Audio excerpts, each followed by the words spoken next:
Joining me now is an environmental consultant and MD CEO, Mark Press West Africa Limited, Ido Salao. Thank you for joining us on TVC Breakfast. Thank you for having me. Now, what do you make of the governor's statement, declaring a state of emergency on the environmental, the dumping of refuse and all of that? Well, when state of emergency is being declared, that means government is telling you we are not going to follow the normal government process to tackle the situation on ground. Yeah. So we need different approach to tackle it. It's a welcome development because the governor knows what he met on ground, that the situation is worst. Imagine we have the same infrastructure that hold the waste management facility and population keep growing, generation quantities keep improving, so increasing. And the same infrastructure is what we have since the last administration. And when he came in, he found out that there is no law and order in the control and management of waste. And the problem is the disposal site. Is this an issue of the disposal site? Because now he is looking at reintroducing the environmental sanitation every Saturday now, which also has generated some sort of reaction because there was a counter injunction that spoke about not restricting movement. Let's look at the historical perspective of environmental sanitation. It came during the military era. And it was during emergency situation that they used to declare environmental sanitation. But that time we can still manage, we still have a little infrastructure to manage the quantum of waste that will be coming up after the exercise. The reservation I have in that introducing into environmental sanitation again is what infrastructure do we have to, if the entire 20 local government and 37 LCDA come out at the same time to bring their waste out.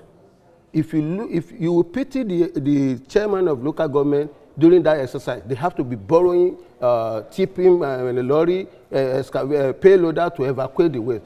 For how long are we going to do that? If all the waste in Lagos come out at the same time for that 3 hours, where is the infrastructure to hold them? And that is where I have reservation in that. Reintroducing it, we might not be able to cut. So what will make it effective now? What structure should be put in place? The structure one, he has made one step, visiting the dump site. I don't know why is it that any governor that come in will visit the old dump site. What is the tradition there? For them to see what is on ground when they know that that place is already filled up, it has outlived its purpose. They should think of scientific way of handling waste management in Lagos State, for God's sake.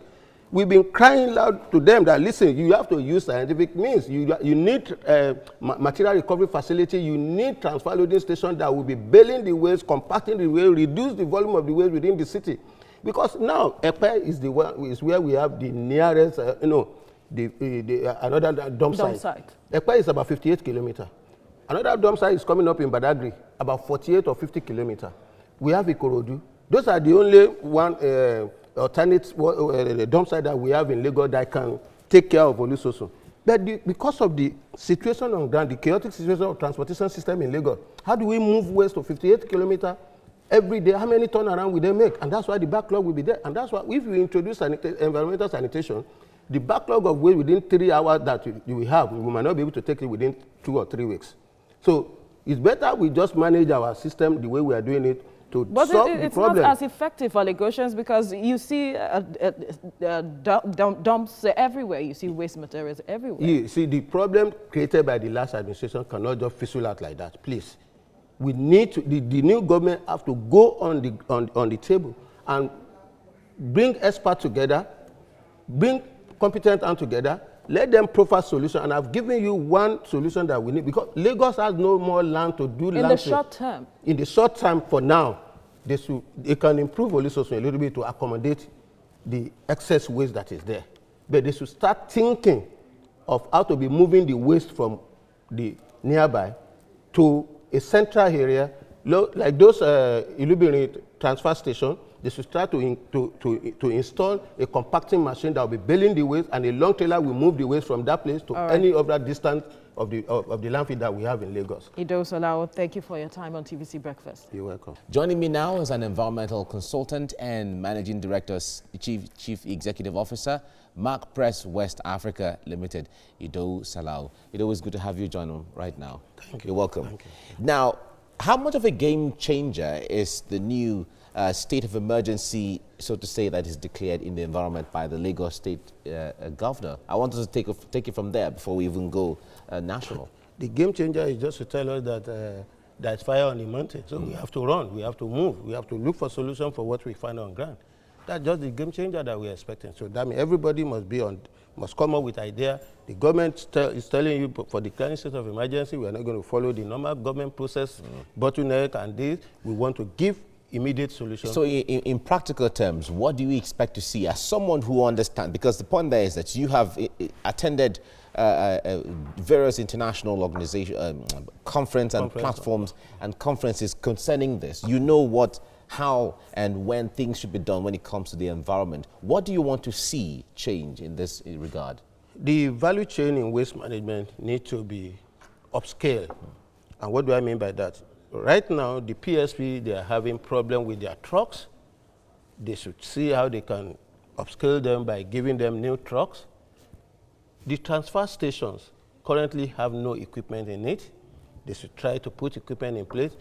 The dump site where they dump is in a serious damaged position. They need to reactivate it, produce new one, and we need to look at the other ways and means of waste disposal and waste treatment. So even though we have infrastructure for collections, but the distance that they move in taking this refuse to their final destination is what we are having serious problem with. So they need to now create as many transfer stations as possible with material recovery facility, whereby some of the waste will be sorted out, some will be recycled. The one that is going to the final destination is either you do combustion, you do composting, or you do incineration, or you do landfilling. So those are all the three how of waste management should be put in place. The treatment, the disposal, and the transportation should be upscaled. How about the issue of waste management and waste recycling? There has always been talk about that, and Lagos was putting things together in that regard to set up plans for all of those. How is that going? Don't forget that they are capital intensive. Yes. We have a problem with transportation and disposal system. So in between transportation and disposal system is the treatment that we're talking about. And that is the holding bay for waste. Let me just give you an example of what we mean by that. You see the problem of a Papa Tinker. The holding bay for the container is for the container to stay, for them to be transloaded to the ship. That's one problem that is causing the backlog. The same thing is happening to waste management. Okay. If you don't have transfer station and you now go straight to the dump site, and the dump site operational phase is not big enough to accommodate all the trucks. Influx. So the influx will be there, and the truck will stay longer in the dump site. Unnecessary and pressure. Meanwhile, refuse is being generated every second. So that's why we still continue to be having the backlog. If you talk about the issue of refuse being generated, really, from homes, from organizations, from markets, sometimes you go to places and there are refuse all over the place. Now, what is the challenge? If you travel, like some of the trips you have made, you go to London, even South Africa, or any of these countries, people dispose their waste. You see plastics here, you see other ones, and all of that. Does this have to do with the attitude and even people's awareness? Yes, yeah, we have attitude by the generator of the waste. Okay. At the same time, our eating pattern also dictate the kind of way that we eating pattern. Yes. Don't forget. Does that have to do with the quantity of what we eat? Let me tell you one. We eat fresh produce every day. Yes. So most of the waste that we produce are waste that are heterogeneous in nature. We mix them together. We didn't separate. And in the other claim that you're talking about, the kind of material that they recover from their waste, which is of the high volume, we talk of paper, we talk of plastic, we talk of other material, metal. But in our own case, most of our waste are commingled. So by the time I remember when I was working in a dump site in Lagos, you see amputated limbs, you see placenta in the waste dump, you see hospital waste in the waste dump. So all these things are mixed together. It's not separated. And that's why the previous the administration of Babajide Sanwoolu concentrated on medical waste, so that they can start separating medical waste and taking them separately. The same thing is happening to other waste that we're talking about. So in other claim, they create platform for bottle, plastic, aluminum. To what would it take for us to have that kind of? You just have to do a lot of education and enlightenment. Then enforcement too.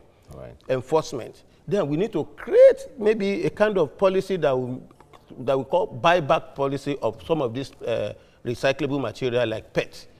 Okay. And again, the single-use plastics policy should be introduced so that when you produce... Well, what role can the private sector play in all of this? Because when it comes to efficiency, it is I'll give you an example of private sector. All right. ShopRite, they produce a lot of low-density polyethylene bags for their customer to carry their bags. Why are you using low density? Why not use high density that will long last? So if you look at Selfridges or you look at other supermarkets abroad, they give you a high quality bag with high polyethylene that you can quantity. use and reuse for a long time. Those are where the private or biodegradable. Or biodegradable, the green one. So or you use even carton. You see, American they use a paper bag to collect because paper will biodegrade. So these are things that we're looking into if you really want to let everybody come into the same position to tackle the menace that we have on ground. All right, a whole lot of things to do when it comes to sanitation there. Yeah. But thank you very much, Ido Salau, for coming on the program. Thank you. Right.